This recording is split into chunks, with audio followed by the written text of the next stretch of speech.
تنزل الملائکۃ، فرمایا اس رات میں فرشتے نازل ہوتے ہیں، والروح، اور روح۔ تو لیلۃ القدر کی شان بہت زیادہ بڑھ جاتی ہے، اس لیے کہ اس میں فرشتوں کے ساتھ حضرت جبریل علیہ السلام بھی زمین پہ نازل ہوتے ہیں۔ فیہا بِإِذْنِ رَبِّهِم مِّن كُلِّ امر، اس رات میں نازل ہوتے ہیں بِإِذْنِ رَبِّهِم، اپنے رب کے حکم سے، من کل امر، ہر قسم کے معاملے کو لے کر۔ یہ ترجمہ تو ہو چکا تھا نا کمپلیٹ۔ ہر قسم کے معاملے کو لے کر کا مطلب یہی ہے کہ جتنے بھی اہم معاملات ہوتے ہیں وہ فرشتوں کے سپرد کیے جاتے ہیں۔ کس کی روح آپ نے لے لی ہے، کس کی روح نہیں لینی، کس کے کاروبار میں برکت ہوگی، اصل تقدیر کا علم تو اللہ کے پاس ہے، اس میں تو کبھی تبدیلی نہیں ہو سکتی، وہ فرشتوں کے حوالے کر دیا جاتا ہے۔ ایک سال کی جیسے ہوتا ہے نا بجٹ، تو ہمارا بجٹ ایک سال کے لیے بنتا ہے، اللہ کو تو معلوم ہوتا ہے کہ کیا بنے گا، لیکن انسانوں کو معلوم نہیں ہوتا۔ جب حکومت بناتی ہے تو حکومت کو بھی معلوم ہو جاتا ہے، تو فرشتوں کو بھی پہلے کچھ پتہ نہیں ہوتا، پھر اللہ تعالیٰ فرشتوں کو بتا دیتے ہیں۔ تو یہ سارے کام اس رات میں ہوتے ہیں۔ تو اس سے یہ بھی پتہ چلتا ہے کہ کسی مقدس شخصیت کا کسی مقام پہ جانا، اسٹے کرنا، یہ ان مقام والوں کے لیے برکت کا ذریعہ اور سبب ہے۔ یہ پتہ چلتا ہے کہ نہیں پتہ چلتا؟ تبھی اللہ اس رات کی فضیلت بتا رہے ہیں کہ انسانوں پر اللہ کی رحمت کے جبریل کو زمین پہ بھیجتے ہیں اور مقدس فرشتے بھی آتے ہیں زمین پر۔ تو اگر اللہ یہ نہ بتاتے تو کیا ہو جاتا؟ بھائی رات عبادت کی ہے، 1000 مہینوں کی عبادت سے زیادہ ثواب ملے گا، کافی ہے نا؟ لیکن اللہ بتا رہے ہیں بڑی بڑی شخصیات زمین پہ اترتی ہیں، تو اس سے زمین میں اور برکتیں آتی ہیں۔ تو اس سے پتہ چلتا ہے کہ اگر کوئی بڑی شخصیت کسی علاقے میں رہتی ہے، کسی مکان میں اسٹے کرتی ہے، قیام کرتی ہے، کہیں رہ، تو یہ ان لوگوں کے لیے، اہل محلہ کے لیے برکت کا ذریعہ ہے۔ بڑی شخصیتیں، بزرگ شخصیتیں صرف فرشتوں میں نہیں ہوتی بلکہ انسانوں میں بھی ہوتی ہیں۔ تو اس لیے اگر کسی علاقے میں کوئی بزرگ رہتے ہیں تو اس علاقے کو اپنا مسکن بنانا چاہیے کہ میں بھی یہیں رہوں گا۔ اور کسی علاقے میں اگر فنکار، اداکار، گویا، ڈانسر رہتا ہے تو اس علاقے کو چھوڑ کے دوسرے علاقے میں شفٹ ہو جانا چاہیے کہ میں گلوکاروں کے اور گویوں کے، ظالموں کے علاقے میں بولنے کیا ہو رہا ہے۔ اگر پیسے ہیں، اللہ نے مکان شفٹ کرنے کی توفیق دی ہے، اتنی گنجائش ہے، تو وہاں سے انسان شفٹ ایسے علاقوں میں رہا کرے جہاں علماء اور صلحاء رہتے۔ سمجھ رہے ہو؟ خوش ہونا چاہیے اس پہ کہ بھائی میرے پڑوس میں فلاں شخصیت رہتی ہے، میرے پڑوس میں فلاں بزرگ رہتے ہیں۔ لوگ میں جناب فلانے کے پڑوس ساتھ رہتا ہوں، ماشاءاللہ وہ ڈانسر نہیں ہے بڑا، وہ میرے محلے میں رہتا۔ ایک آدمی مجھے وہ 50-50 پہلے زمانے میں آتا تھا نا، ایک مزاحیہ، تو اس میں کوئی مشہور اداکار تھا، تو ایک آدمی کہہ رہا اڑے مجھے آگے بتا رہا ہے کہ ارے میں نے اس کو دیکھا وہ گاڑی میں جا رہا تھا، کیونکہ اس اداکار کو میں بھی جانتا تھا۔ 50-50 تو بچپن میں ہم دیکھتے تھے، وہ بہت سادہ سی کامیڈی ہوتی تھی، کوئی بے حیائی نہیں تھی اس میں، بہت سادہ سی۔ اس میں ایک دفعہ دکھایا تھا کہ ایک آدمی، ہماری پولیس کا حال دکھایا تھا ڈیفنس کے ایریے میں، اس کے مزاح بہت سادہ ہوتے تھے۔ اس میں خاص بات یہ ہوتی تھی، ڈیفنس کے ایریے میں سیکیورٹی بہت سخت ہوتی ہے، آپ کو پتہ ہے۔ تو ایک ٹیکسی کے اوپر توپ رکھی ہوئی ہے، اس کے اوپر نال بھی ہے، باقاعدہ فائر کرنے والی توپ، اتنی بڑی توپ ٹیکسی کے اوپر رکھی ہوئی ہے۔ تو اب پولیس کھڑی ہوئی ہے تلاشی لینے کے لیے، پولیس نے پوری تلاشی لی، اچھی طرح توپ کو بھی چیک کیا، کوئی اسلحہ وسلح تو نہیں رکھا ہوا اندر، جیبیں میں چیک کیا انہوں نے، اڑی چلو بھائی جاؤ، کلیئر ہے۔ آپ لوگ کی سمجھ میں نہیں آ رہا، لطیفہ نہیں سمجھ میں آیا؟ چیکنگ ہو رہی ہے، توپ کو بھی چیک کیا جا رہا ہے، اس کے اندر کوئی اسلحہ تو نہیں رکھا ہوا۔ بھائی یہ اتنی بڑی توپ جو ہے یہی تو اسلحہ ہے، اچھی طرح چیکنگ کر رہے ہیں، وہ صحیح ہے جی، کلیئر ہے، جانے دو۔ وہ ٹیکسی والا بڑے آرام سے توپ لے کے جا رہا ہے۔ تو اس قسم کا اس میں مزاح ہوتا ہے۔ تو اس کے کسی فنکار کو دیکھ لیا گلشن اقبال میں، یہ بتا رہے ہیں اسماعیل تارا، ٹھیک ہے، تو دیکھ لیا تو مجھے آ کے بتا رہا ہے میں نے آج اسماعیل تارا کو دیکھا ہے۔ کوئی بات نہیں بھائی، تو نے دیکھ لیا تو کیا، کون سی بزرگ شخصیت کو تو نے دیکھ لیا؟ تو علماء صلحاء کی زیارت کرے انسان تو خوش بھی ہو، میں نے آج فلاں بزرگ کو دیکھا، میں نے فلاں سے مصافحہ کیا، فلاں بزرگ میرے مکان میں آ کے ٹھہرے تھے، شو مارنے کے لیے نہیں بلکہ ایک تحدیث بن نعمت کے طور پر۔ ایک صاحب ہیں، علماء سے بہت محبت کرتے ہیں، وہ کہیں بھی کسی علاقے میں عالم نظر آ جائے اس کو لازمی گھسیٹتے ہیں اپنے گھر میں کہ بھائی کم از کم میرے صوفے پہ بیٹھ کے چائے ضرور پیو۔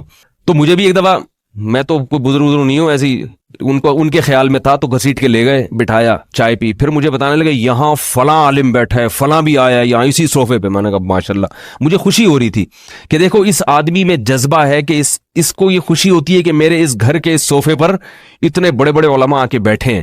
تو ایک جذبہ ہے نا، محبت ہے، اس کو اچھا لگا مجھے اس کا یہ جذبہ۔ تو علماء سے، بزرگوں سے، نیک لوگوں سے، اللہ والوں سے محبت، اور وہ آپ کے گھر میں آئیں، اس سے گھر میں برکت ہوتی ہے۔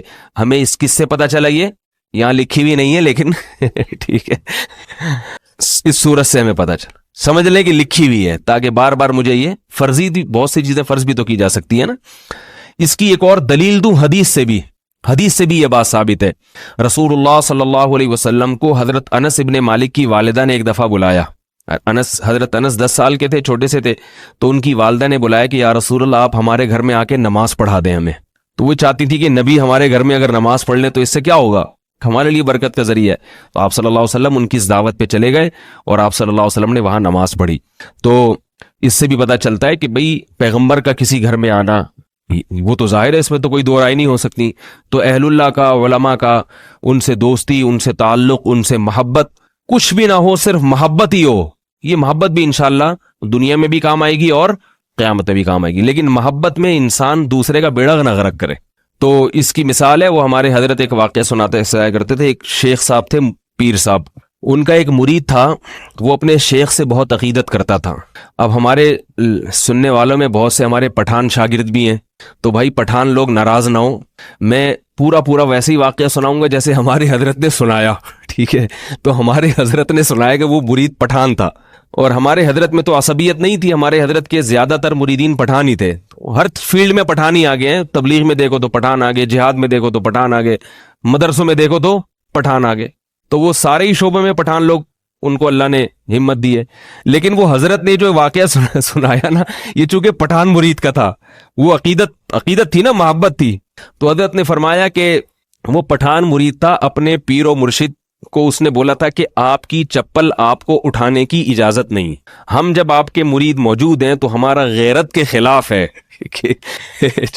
ہمارا غیرت کے خلاف ہے کہ ہماری موجودگی میں پیر صاحب اپنی جوتی خود ہی اٹھائیں، یہ نہیں ہو سکتا۔ پیر صاحب میں تواضع کا غلبہ تھا، وہ چاہتے تھے کہ بھئی میں کسی انسان سے اپنی خدمت، پہلے زمانے کے پیر صاحب بھی بڑے متواضع ہوا کرتے تھے، تو پیر صاحب میں تواضع کا غلبہ تھا کہ میں اپنی جوتی کیسے دوسرے کو کیسے، پیر صاحب نے منع کیا جوتی کو ہاتھ نہیں لگانا، اس نے کہا نہیں، یہ ہمارا غیرت کے خلاف ہے کہ ہمارا پیر صاحب ہو اور ہمارا جوتی وہ خود ہی اٹھائے۔ پیر صاحب نے 2-3 دفعہ منع کیا، پھر پیر صاحب نے خود ہی چپل اٹھا لی، اس نے چپل چھیننے کی کوشش کی، انہوں نے دی نہیں، اس نے مروڑا ان کا ہاتھ، صحیح، ہمارے حضرت اسی طرح یہ واقعہ سنایا کرتے تھے، تو اس نے مروڑا ان کا ہاتھ، وہ بیچاروں کی چیخیں نکل رہی ہیں، کوہنی اتر گئی، بازو اتر گیا، مگر اس نے کہا نہیں، یہ ہمارا غیرت کے خلاف ہے۔ ویسے غیرت ہونی ایسی چاہیے، ہے تو ایسے، عقیدت تو ایسی ہونی چاہیے اگر واقعتاً سامنے والا عقیدت کے قابل بھی ہے تو، ورنہ آج کل تو حساب کتاب عجیب سا ہو گیا۔ تو حضرت فرماتے ہیں ارے نالائق، حضرت ایسی فرمایا کرتے تھے، ارے نالائق، اس کے بیچارے کی حالت تو دیکھو اپنے پیر صاحب کی، یہ کیسی عقیدت ہے، اس کا بازو مروڑ دیا، وہ چیخ رہا ہے کھڑا ہوا، مگر آپ کی محبت میں کمی نہیں آنی چاہیے۔ تو سامنے والے کا انسان خیال کرے، اس کے جذبات کا۔ خیر، تنزل الملائکۃ والروح فیہا باذن ربہم من کل امر، خلاصہ یہ نکلا کہ اہل اللہ سے تعلق، ان سے محبت، اس سے انسان کو فائدہ ہوتا ہے۔ اچھا ایک بات آخری بتا دوں، چونکہ ہماری خانقاہوں میں اور ادھر ادھر دوسری جگہوں پر بھی ادب، بعض جگہوں پر ادب میں بھی غلو ہوتا ہے اپنے پیر و مرشد کے، تو یاد رکھو پیروں کی اور استاذوں کی 2 قسمیں ہیں، ایک جوان اور ایک ایجڈ۔ جو جوان آدمی ہوتا ہے نا، اس سے عقیدت کا زیادہ اظہار نہ کیا کرے، سمجھ رہے ہو بات؟ جیسے میں آپ لوگوں کا استاذ ہوں تو تھوڑا میرا خیال ابھی تھوڑا سا ینگ ہوں، میں ابھی اتنا بوڑھا نہیں ہوا میں، تو ممکن ہے بڑھاپا ہونے اگلے سال بوڑھا ہو جاؤں میں، لیکن ابھی اتنا نہیں ہے۔ تو جوان آدمی کے زیادہ احترام یہ غلط ہے، اس سے وہ بگڑ جاتا ہے، چاہے پیر ہی کیوں نہ ہو۔ جوان آج کل خلافتیں بہت نو عمری میں مل جاتی ہیں، 22 23 سال میں پیر صاحب خلافت دے دیتے، تو ایسے صورت میں اتنا اس کا احترام جوتے اٹھا کے گھومنا، اس سے اس کے اندر تکبر پیدا ہوگا، اور جوان آدمی کا کوئی پتہ نہیں ہوتا کب کھسک بھی جائے، وہ اس میں شہوت اتنی دماغ میں چڑھی ہوئی ہوتی ہے اس کے، اور اس کو دنیا کمانے کا شوق، عزت کا شوق، یہ ساری چیزیں دنیا کی اس کے اندر آنے کا اتنا خطرہ ہوتا ہے کہ اگر اسے وقت سے پہلے بہت ساری چیزیں مل جائیں، وقت سے پہلے عزت مل گئی تو بگڑنے کا اندیشہ زیادہ ہوتا ہے۔ اس لیے اس سے عقیدت کا بس اعتدال صحیح کہ بھئی جوان ہے، کوئی بھروسہ نہیں ہے۔ ہمارے ایک پٹھان دوست تھے، انہوں نے مجھے بتایا کہ ہم لوگ امام بنا، اپنے گاؤں میں امام کسی جوان کو بناتے ہی نہیں ہیں۔ میں نے کہا کیوں؟ کہتے ہیں وہ جوان آدمی ہے، کیا پتا اس کے دل میں کیا کیا برے خیالات آتے ہوں، بد نظری کرتا ہو کیا، جوان پہ بھروسہ ہی نہیں ہے۔ میں نے کہا بالکل صحیح کہا آپ نے۔ تو جوان آدمی جو ہے نا، ایک، میں یہ نہیں کہہ رہا کہ جوان نیک نہیں ہو سکتا، نیک ہو سکتا ہے، مگر اس کا حد سے زیادہ احترام، عزت، جوتے زیادہ اٹھانے کی کوشش کرنا، ان چیزوں میں کیا ہوتا ہے، اس کے بگڑنے کا اندیشہ بہت ہوتا ہے. تو وہ بھی انسان ہے, کوئی پیغمبر نہیں ہے. لوگ اپنے پیر کو پتہ نہیں کیا سمجھتے ہیں کہ یہ پیغمبر بن گئے, یہ انہیں کچھ ہو گئے. بھائی انہیں وہ ساری چیزیں ہو سکتی ہیں جو آپ کو ہو سکتی ہیں, ان کو بھی ہو سکتی ہیں وہ ساری چیزیں. انسان ہے وہ, اس لیے البتہ بوڑھے آدمی کا احترام کرنا چاہیے. پیر صاحب اگر بوڑھے ہیں, ایجڈ ہیں, داڑھی اور سر سفید ہو چکا ان کا, بوڑھے ہیں, ان کے جوتے اٹھاؤ, ان کے ہاتھ بھی چومو, جو ہے کیا نام ہے, مسافہ کرتے ہوئے ہاتھ بھی چوم سکتے ان کے, اور ان سے عقیدت کا بہت زیادہ اظہار بھی. بوڑھوں کے بگڑنے کا اندیشہ, وہ اپنی عمر گزار چکے, اور ویسے بھی اس کا بڑھاپا بھی اس کا تقاضا کرتا ہے, عمر کا بھی تقاضا ہے کہ جوان آدمی اس کے سامنے تواضع کا اظہار. جوانوں کے زیادہ وہ نہیں کیا, بس ماشاء اللہ بہت اچھے, السلام علیکم, بس اتنا کافی. میرے سامنے لوگ آتے ہیں, آپ, میں نے کہا آرام سے رہنے دے, میں ایسے ہی ہوں جیسے تو ہے نا ویسے ہی ہوں میں, اس لیے ہلکا پھلکا ہی رہنا. میں اپنی بات نہیں کر رہا, سب کے ساتھ یہی کیا کرو. مجھے بہت برا لگتا ہے جب کسی جوان آدمی کا حد سے زیادہ احترام, بوڑھے جوتے اٹھا رہے ہوتے ہیں اپنے پیر صاحب, اچھا نہیں لگتا مجھے. اس جوان پہ غصہ آتا ہے, وہ بوڑھا آدمی تیرے جوتے اٹھا رہا ہے, اگر وہ تیرا مرید ہو گیا تو کیا ہے اس میں؟ تمہیں تو یہ سکھانا چاہیے جوانوں کو کہ بوڑھوں کا احترام کرو, نہ کہ بوڑھے الٹے جوانوں کا احترام کر رہے ہیں. امام ابو حنیفہ رحمۃ اللہ علیہ نے وصیت کی تھی امام ابو یوسف کو کہ کسی بوڑھے آدمی کے ساتھ نہیں چلنا. کہا اگر تم پیچھے رہے, بوڑھا آگے نکلا تو تم بہت بڑے عالم ہو, علم کی توہین کا خطرہ ہے, اور اگر تم آگے چلے تو تم جوان ہو اور وہ بوڑھا, اس میں اس کے بڑھاپے کی توہین ہے. کیا مطلب؟ انہوں نے بتایا کہ عالم ہونے کے باوجود بھی بوڑھے کی توہین نہیں کرنی ہے, کیونکہ تم عالم تو ہو مگر تمہاری عمر کم ہے, اور اس کا بڑھاپا یہ تقاضا کرتا ہے کہ اس کا احترام کیا جائے. سمجھ رہے ہو؟ تو بوڑھا آدمی اگر جوتے اٹھا رہا ہے جوان آدمی کے کہ آپ علم میں زیادہ, یہ غلط ہے. اس کو بولو حضرت آپ قابل احترام ہیں, اللہ نے, آپ ہمارے باپ کی عمر کے ہیں. باپ جو ہے وہ تو قابل احترام ہوتا ہے نا, بیٹا چاہے کتنا بھی آگے نکل جائے لیکن باپ سے تھوڑی آگے نکل سکتا ہے. تو اس لیے ان چیزوں میں ذرا اعتدال سے کام لینا چاہیے. عقیدت کا اظہار کریں اعتدال سے. آپ ماشاء عقیدت کا اظہار کے بجائے میں لوگوں سے یہ کہتا ہوں کہ بھائی اپنے بارے میں کہ اگر میری کوئی بات آپ کو اچھی لگے, کوئی بیان اچھا لگے, اپریشیٹ کریں آپ. اس سے انسان کی حوصلہ افزائی. ماشاء اللہ حضرت آپ نے یہ بات بڑی زبردست کی, بڑے اچھا لگا. تو مجھے ایک انسان ہے, ظاہر ہے خوش ہوتا ہے انسان, میں خوش ہوتا ہوں کہ ماشاء اللہ بھائی. اور اگر کوئی بری لگی ہے تو انسان اعتدال سے بتا دے, واٹ لگانے کی کوشش نہ کرے. حضرت یہ جو آپ نے بات کی اس نقطۂ نظر سے مجھے تھوڑا سا اختلاف ہے, مجھے تھوڑا سا سمجھنے میں, ادب تمیز کے دائرے میں, بدتمیزی نہ کرے, ادب تمیز کے دائرے میں وہ کر دے. تو حوصلہ افزائی کرنے سے انسان کو احساس ہوتا ہے بھائی ماشاء اللہ.